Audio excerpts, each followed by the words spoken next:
여러분 안녕하십니까. 12월 23일 새벽이 됐습니다. 저는 책입니다.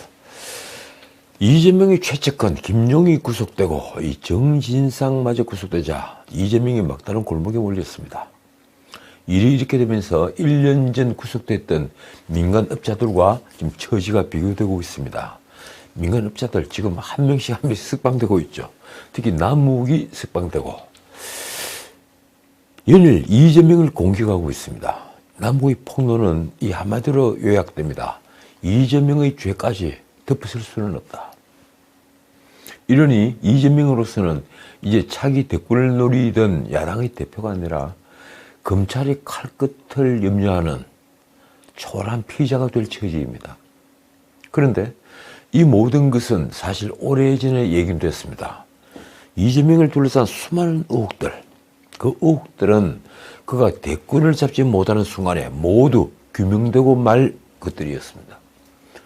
이러니 그가 고심 끝에 송영길이 있던 민주당의 텃밭 개항을 치고 들어가서 국회의원 배지를 달고 또 당대표가 되고 심지어 당원까지 바꿔가면서 이 자신의 안전과 권토중례를 꿈꿨지만 그게 모두 일장춘몽이 될 판입니다. 아니 이미 일장춘몽이 됐습니다. 그래도 오늘은 정치 얘기를 하기 전에 이 말씀을 제가 꼭 좀 드려야 되겠습니다. 우리 정치 아마 관심 있는 분들은 다들 아시겠지만 코스피가 2100까지 빠졌다가 2400이 넘게 반등하려다가 다시 일단 멈춤 제지를 당한 형국입니다. 솔직히 많은 경제 전문가들은 지금 번영과 쇠락, 이 대한민국이 번영할 것이냐 아니면 추락해서 쇠락할 것이냐 갈림길이 있다고 판단합니다. 무엇보다도 지난 30년 우리 경제의 젖줄이었던 반도체 이미 적시로가 켜졌습니다. 세계가 RA 공포, 리세션, 이 경기 침체의 공포에 맞닥뜨리면서 미국발 보호무역의 덫에 반도체도 걸려들고 있기 때문입니다. 거기다가 지금은 킹 달러, 아주 강한 달러의 시대입니다. 그래도 미국 경기는 조금 나았습니다. 그래서인지 세계 증시는 모두 뉴욕 월가를 지켜보고 있습니다. 우리도 미국 증시가 조금 오르면 오르고 미국이 내리면 내리는 그런 장세가 계속되고 있습니다. 그런데 미국 연방준비제도 FED의 금리 인상이 지속돼서 경기가 침체될 경우에 미국 기업의 부도율이 지난해의 4배로 치솟을 수 있다는 경고가 나왔습니다. 그렇지 않아도 금융시장부터 경기 둔화 신호가 계속되면서 금융권이 대출 문턱을 높이는 등 경기 침체에 대비하는 모습입니다. 이런 판에 스탠더드 & 푸어스 S&P 글로벌 레이팅스는 21일 내년 9월까지 69곳의 투기 등급 기업이 채무 불이행에 빠지면서 미국 기업 부도율이 3.75%까지 치솟을 것으로 전망했습니다. 굉장히 무서운 얘기입니다. 쉽게 말해서 이 미국 기업들이 굉장히 어려워졌다. 재고만 쌓이고 물건이 팔리지 않는다. 뭐 이런 얘기입니다. 이는 지난해 1.6%보다 2배가 넘는 수준입니다. 더 나아가 S&P는 침체가 깊고 길어지면 부도율이 무려 6%로 높아질 것으로 내다봤습니다. 결국 금리가 계속 오르고 미국 중산층의 소비가 줄어들면서 이 회사채 유통시장에서 수익률 상승 추세가 계속되고 악순환으로 금리는 더욱 오르고 다시 또 소비가 더 줄어들면서 기업들은 더욱 어려워진다는 얘기입니다. 소비 여력이 줄어들고 있다. 사실 이 신호는 이미 오래전에 잡혔습니다. 자료를 보면 코로나 이전 8%대이던 미국인들의 가처분 소득 대비 저축률은 팬데믹이 한창이던 2020년 4월 33.8%에서 2022년 9월 현재 3.1%로 급격하게 내려왔습니다. 3%의 아주 낮은 저축률은 2008년 금융위기 이후에 가장 낮은 수준입니다. 사실 우리 대기업 중에는 이미 오래전에 이런 세계적인 경기 침체에 대비한 기업도 있었습니다. 삼성이 대표적이죠. 사업을 줄이고 보유 부동산을 모두 현금화한 기업들이 삼성 외에도 몇몇이 있었으니 말입니다. 사실 앞으로 몇 분기 내 이 경기 침체가 본격화할 가능성이 있습니다. 그래서 저는 이 경제당국의 섣부른 정책, 특히 금리 인상기에 중산층의 가처분 소득을 턱없이 줄이는 정책들, 이 정책들을 염려합니다. 솔직히 윤석열 정부는 경기 침체기에 가처분 소득이 줄어드는 것을 최소화하는 정책을 만들지 못했습니다. 제가 아마추어 정부라고 욕하는 게 아닙니다. 미처 그런 대비를 못했다는 얘기입니다. 지난번 중산층들을 실망시킨 재산세가 그것입니다. 이 난국에 재산세는 오히려 턱없이 올랐으니 말입니다. 그런데 이번 주와 다음 주에 문제의 종부세 고지서가 날아듭니다. 이미 몇몇 분, 종부세 고지서를 받은 몇몇 분들은 노발대발 하더군요. 거대 야당의 목리라고 해야 합니까? 윤석열 정권은 종부세 폭탄을 막지 못했습니다. 공시지가가 턱없이 올라 있고 그 대상자가 한참 늘었습니다. 종부세 대상자 말입니다. 그 결과 특히 소득이 이미 줄어든 은퇴 노인들의 경우에 앞길이 막막해 보일 것입니다. 이제 집값마저 폭락해서 공시지가보다 실거래가가 낮은 경우도 허다하니 이 상대적 박탈감은 엄청날 것입니다. 그들 모두는 이제 윤석열 정부와 윤 대통령에게 삿대질을 할 준비가 되어 있습니다. 아마도 대통령실은 물론 국민의힘에도 중산층, 특히 노년층이 가지게 된 윤석열 정부에 대한 분노를 예상하거나 염려한 전문가가 전무할 것입니다. 그런 이들이 없습니다. 모두 자신들의 입신양명만 생각하지 대중의 고통을 고민하지 않는 겁니다. 그들 중에는 지식이 있어도 고민하는 자가 전혀 없다는 말입니다. 자, 이제 정치뉴스 하겠습니다. 이 김용, 정진상이 구속되면서 이제 다음 차례는 이재명이라는 말이 여기저기서 쏟아지고 있습니다. 솔직히 당연한 말인데 언론들도 설마 하다가 드디어 이재명이구나 이렇게 깨닫고 있는 겁니다.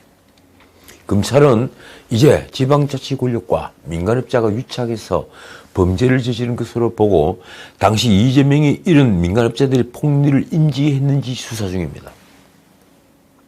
쉽게 말하면 이재명의 구속사유, 배임, 이 배임의 원죄를 분석하고 있는 겁니다. 말하자면 김용과 정진상의 범죄에 이재명이 연결되어 있다는 추정 아래 수사 중이라는 겁니다. 언론에 나온 검찰 관계자의 말이 이렇습니다. 전체적으로 대장동 사업 진행 과정에서 파생된 지방자치 권력과 민간업자 유착에서 나온 범죄 행위라고 보고 있다. 이는 지방자치 권력 사유화의 결과다. 권력의 사유화. 많이 듣던 얘기죠. 이 6자는 박근혜 대통령 탄핵 사유였습니다. 저는 최순실 사건이 터진 이튿날인 2017년 9월 25일 당시 제가 진행하던 이것이 정치다라는 TV조선의 프로그램 이 클로징 멘트에서 이 단어를 처음 사용을 했습니다. 권력의 사유화다. 권력의 사유화. 이는 반민주주의의 상징어입니다. 권력은 그 어떤 경우에도 적정 절차를 벗어나 사유하면 안 되는 것입니다.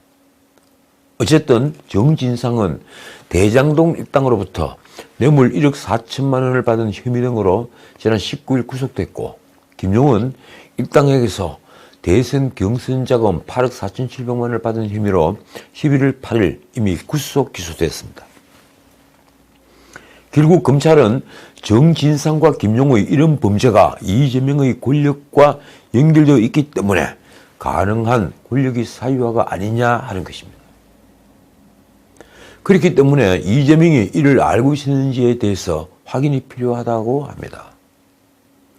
그래서 검찰이 정진상의 압수수색 영장에서 정진상과 이재명을 정치적 공동체라고 한 것은 많은 걸 시사하는 것입니다. 자, 남욱이 11월 21일 대장동 재판에서, 그래 서울중앙지방법원에서 열린 대장동 재판에서 폭탄 발언을 했습니다. 그중엔 이런 말도 있습니다. 김만배가 화천대유 운영비에서 매달 3천만 원씩 유동기를 통해 정진상과 김용에게 전달했다. 김만배는 2018년 이재명의 경기지사 선거 때도 정진상을 통해 선거자금을 준 것으로 알고 있다. 언론 보도를 보면 검찰은 지금 이 부분도 수사를 계속하고 있습니다. 유동규는 이 외에도 대장동 일당에게서 3억 5천여만 원의 뇌물을 받은 혐의로 작년에 기소됐는데 검찰은 지금 그 돈의 사용처를 수사 중입니다. 남북은 11월 20일 법정에서 그 돈을 이렇게 설명했습니다. 유동규가 2013년 3억 5천2백만 원을 받았는데 2천만 원만 본인이 사용을 하고 나머지는 형들에게 줘야 한다고 했다. 유동규가 말한 형들이 누굴까요? 이렇습니다. 유동규가 말한 형들은 정진상과 김용이다. 말하자면 저수지에 따른 몇백억 그리고 앞으로 드러날 몇천억뿐 아니라 유동규에게 건너간 몇억 등도 모두 김용현과 정진상 그리고 그 배우의 이재명에게 연결되어 있다. 바로 이런 시각이 검찰의 시각인 것입니다. 한편 검찰은 어제 20일 열린 이미 기소됐던 이재명의 공직선거법 위반 혐의 1심 재판 준비기일, 이 재판 준비기일에서 무려 8,000쪽에 달하는 증거 기록을 제출했습니다. 8,000쪽. 종이로 8,000장이나 됩니다. 그런데 이재명 변호인은 고 김문기 서남도계공 개발사업 1차장 관련 공소 사실에 대해 특정되지 않아 방어권을 행사할 수 없는 상황이라고 주장했습니다. 김문기 관련 허위사실 공표, 다들 알고 계시죠? 이재명이 작년 12월 민주당 대선 후보로서 SBS 방송을 시작으로 방송에 3차례 출연해서 하위 직급이라서 얼굴도 모른다 이런 등으로 허위사실, 즉 거짓말을 했다는 것입니다. 이외에 기소된 또 하나의 허위사실, 그 허위사실은 백인동 부지의 특혜와 연관된 것입니다. 이재명은 부지 용도를 자연녹지에서 준주거지로 4단계나 상향시킨 것을 두고 국정감사장에서 허위사실을 말했습니다. 국토부가 요청해서 한 일이고 안 해주면 직무유기로 문제 삼겠다는 협박을 받았다. 그런데 국토부가 발끈했죠. 특히 거기 있는 공무원 노조들이 발끈했습니다. 거짓말이다. 검찰은 어제 이재명의 발언이 나온 경위와 당시 상황 등을 설명하는 기사 등을 포함해 8,000쪽에 달하는 증거 기록을 재판부에 제출한 겁니다. 검찰은 이재명이 당시 왜 이런 발언을 할 수밖에 없었는지 입증하는 증거라고 말했습니다. 언론 보도를 보면 이재명이 성남시장 시절인 2015년 호주 출장을 가서 김문규와 함께 골프를 쳤는지를 놓고도 신경전이 벌어졌습니다. 검찰은 이재명이 함께 골프를 치고도 김문규를 몰랐다고 말한 것은 거짓말이라면서 골프를 친 사실도 동의하지 않느냐고 물었습니다. 증거에 대해서 다 부동의를 하니까 그럼 골프 친 이것도 동의하지 않느냐 이렇게 물은 거죠. 그러자 이재명 변호인은 허위사실 공표는 공표된 내용 자체로 판단하는 것이고 그 사람 말 속에 숨어 있을 법한 과거 모든 사실까지 끄집어내서는 안 된다고 답했습니다. 그래서요. 이 기사를 보고 한참을 생각했는데 참 알쏭달쏭한 철학적인 문제입니다. 자, 이 남욱이 기자들에게 한 말들이 그냥 법정 바깥에서 또 기자들이 계속 캐물으니까 따라고 캐물으니까 기자들에게 한 말들이 연일 화제가 되고 있습니다. 남욱은 최근 재판에서 작심한 듯 폭로성 발언을 한 이유에 대해 20일 그냥 어제 기자들에게 이렇게 말했습니다. 거짓 진술로 다른 사람에게 책임을 떠넘기려는 생각은 없다. 단지 내가 하지 않은 일까지 모두 떠안기는 싫을 뿐이다. 쉽게 말하면 김용, 정진상 그리고 이재명의 죄까지 내가 왜 뒤집어 쓰느냐 이 얘기입니다. 그는 사실관계가 드러나고 상대방들이 책임이 늘어나니까 그쪽에서 나를 안 좋게 보는 것 같다며 이렇게 반문했습니다. 그렇다고 남이 내 징역을 대신 살아줄 것은 아니지 않느냐. 남욱 변호사죠. 그 당시에만 해도 변호사 되는 분들 다들 똑똑한 분들입니다. 뭐 요새도 똑똑하지만 말입니다. 그는 자신의 폭로가 진술 번복이 아니라고 말했습니다. 내가 기존 진술을 번복한 것은 딱 하나, 천화동인 1호 지분 관련뿐이다. 나머지는 기존 조사에서 이미 했던 얘기거나 전에 말하지 않았던 사실을 지금 얘기하는 것뿐이다. 쉽게 말해 천화동인 1호가 이재명의 것이라는 진술만 말을 바꿨을 뿐이며 나머지 진술은 결코 말을 바꾼 것은 아니라는 강변입니다. 천화동인 1호가 이재명인 것이다. 바로 이게 폭탄이 된 것이죠. 남욱은 전날 재판에서 조사 당시 사실대로 진술하지 못한 부분이 있다. 바로 이 폭탄 발언을 했습니다. 천화동인 1호 지분이 이재명 당시 성남시장 측 지분이라는 것을 알고 있었다. 그는 당초 이 부분을 진술하지 못한 이유에 대해서는 이렇게 말했습니다. 1년 전에는 이재명이 지지율 1등인 대선 후보였기 때문이다. 더군다나 나는 그쪽에 대선 정치 자금까지 준 상황이어서 말을 할 수 없었다. 쉽게 말하면 자기는 이재명에게 줄을 서 있었는데 이재명의 범죄 혐의가 폭로되기 시작했다고 해서 자기가 진술을 바꿔서 이재명을 옥죄고 감옥에 보낼 수는 없었다. 이 얘기입니다. 대선 인기 1위 이재명인데 말입니다. 남욱은 이재명 측에서 남욱의 진술을 모두 허위라고 하는 것에 대해서는 또 이렇게 말했습니다. 13년 동안 발생한 일들을 이렇게 모두 지어내서 말할 수 있으면 소설가로 등단을 했을 것이다. 뭐 소설가로란 말은 제가 지어내는 얘기입니다. 13년 동안 이 스토리를 내가 이렇게 엮어낼 수 있다면 내가 작가가 되지 왜 이런 짓 하고 있겠느냐 이 얘기죠. 남욱은 대장동 사업에서 자신의 역할을 자금원이었다고 설명했습니다. 그리고 업무 분담이 다 되어 있다는 얘기입니다. 말하자면 대관 업무는 김만배, 그리고 인허가 및 사업자 선정은 성남도시개발공사 기획본부장을 하고 있었던 유동규, 그리고 사업 구조 설계는 정영학이 맡았다는 설명입니다. 사업을 총지휘한 주도자는 누구 있을까요? 남욱은 이를 이렇게 설명했습니다. 회사를 운영할 때 주식을 제일 많이 받은 것은 회장님이다. 그 회장님이 바로 이 사업을 주도한, 쉽게 말하면 조폭으로 치면 두목입니다. 말하자면 명목상 지분이 가장 많은 김만배가 이 꾼들의 한탕 해먹는 이 사업의 주도자였다는 것입니다. 남욱은 또 정진상, 김용환은 별다른 친분이 없다고 말했습니다. 나는 그분들을 본 적이 없다. 이 김용환을 한 번밖에 못 봤다. 2014년 성남시장 재선 당일 인사 딱 한 번 한 게 전부다.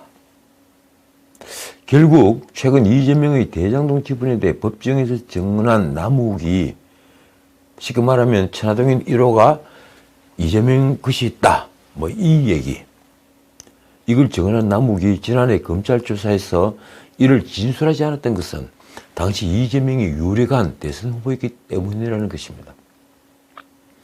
남욱은 이재명 측이 자신의 법정 진술을 허위라고 한 데 대해서는 이렇게 반박했습니다.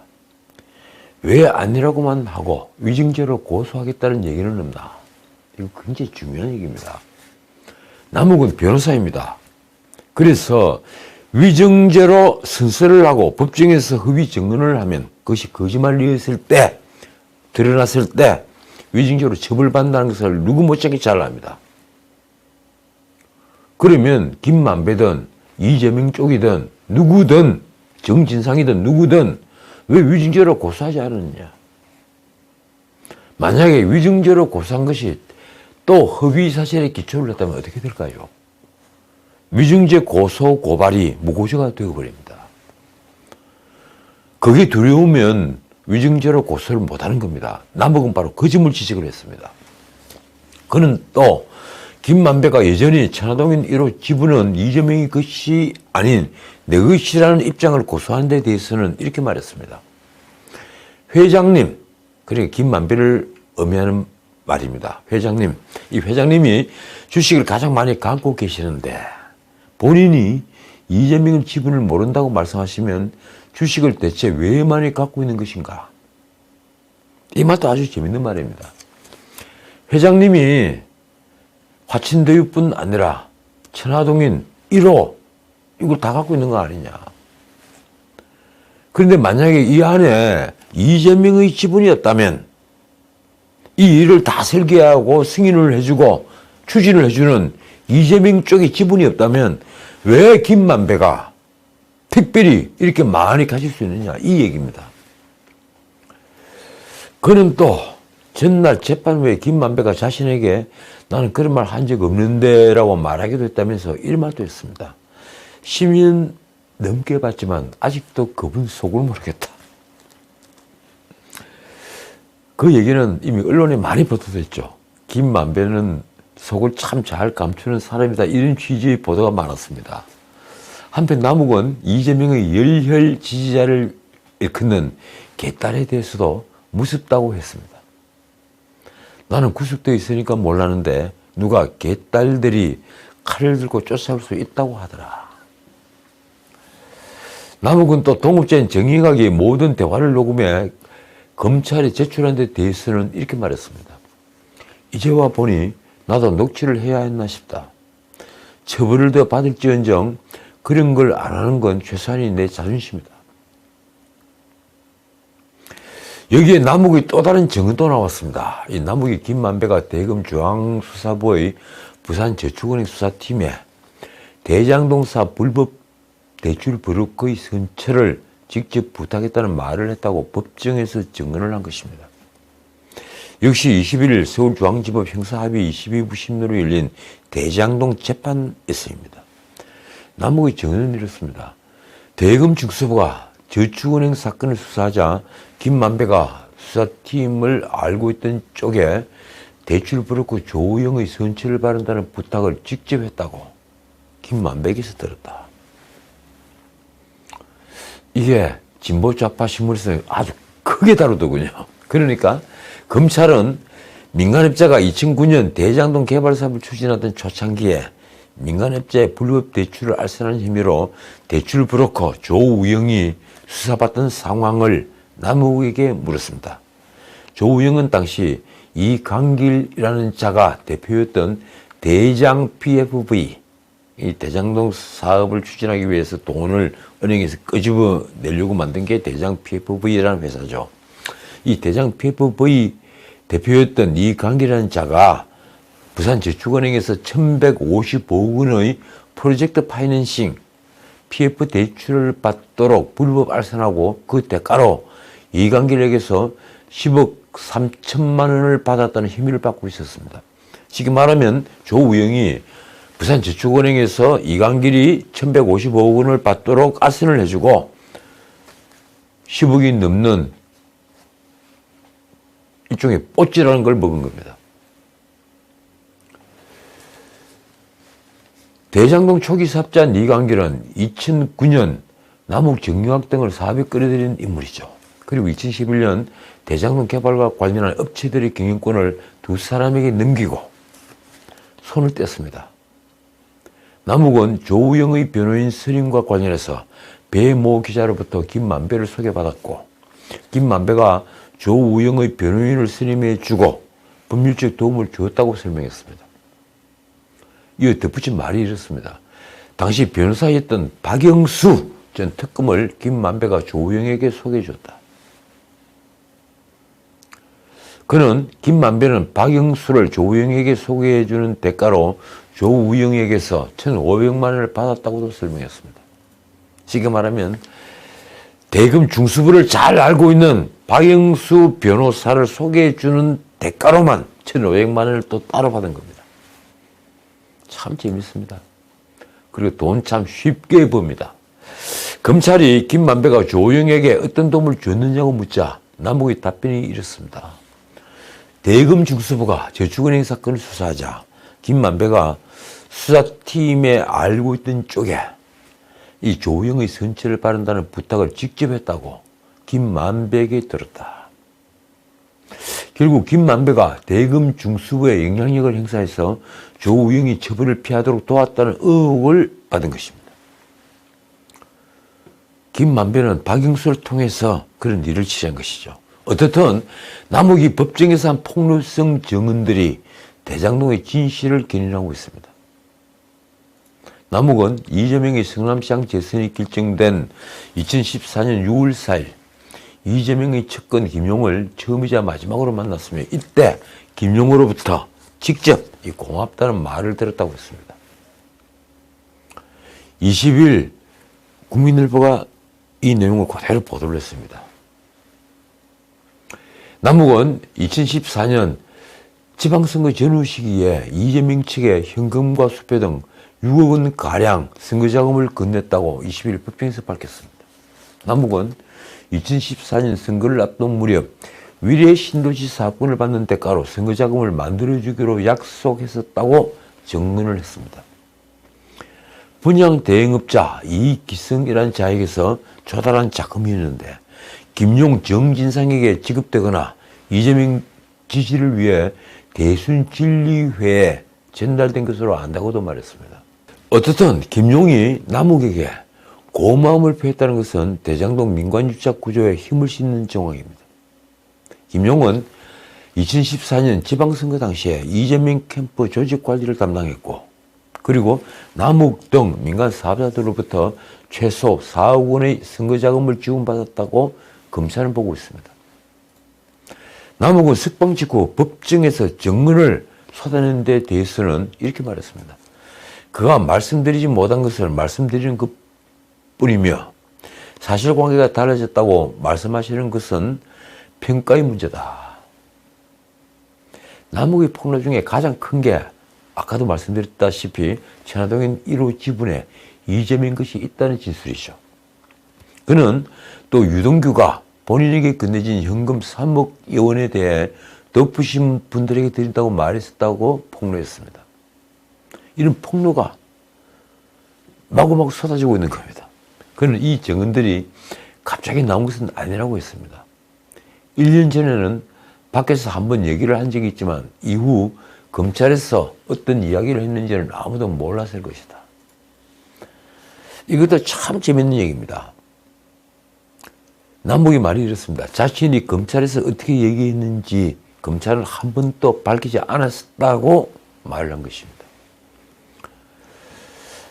범인들은 이 자신들이 범죄를 감추면서 자신이 살기 위해서는 무슨 짓이든 합니다. 남욱 등이 이제 입을 열고 우리가 김만배도 곧 입을 열 것이라고 믿고 있는 이유가 바로 여기에 있습니다. 그 소인배들이 자신의 죄책이 늘어나는 걸 용인하면서까지 하면서 이재명 등 한때 자신의 구명주로 여겼던 권력자들을 보호할 이유는 이게 없습니다. 그런 이유는 사라졌습니다. 자, 오늘은 여기까지입니다. 이 검찰이 정진상 영장 발부 사유를 두고 범죄 사실 소명 관련 내용이 없어 이례적이라는 일부의 지적에 대해서 반박했습니다. 한동훈 장관이 직접 나서기도 했더군요. 박범계는 20일 한 라디오에 나와 영장 진단 판사가 범죄 사실에 대한 소명이 있다 없다를 기재하지 않았다. 이례적이라고 본다. 이렇게 말했습니다. 검찰이 퍼직되었습니다. 구속영장이 발부된다는 건 범죄 소명을 당연히 전제로 한다. 실제로 구속영장 바로 위에도 죄를 범하였다고 의심할 상당한 이유가 있다고 명시되어 있다.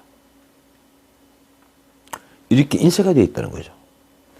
박범계 전 법무부 장관은 왜 그런 엉뚱한 소리를 했을까요? 법률 전문가인데 말입니다.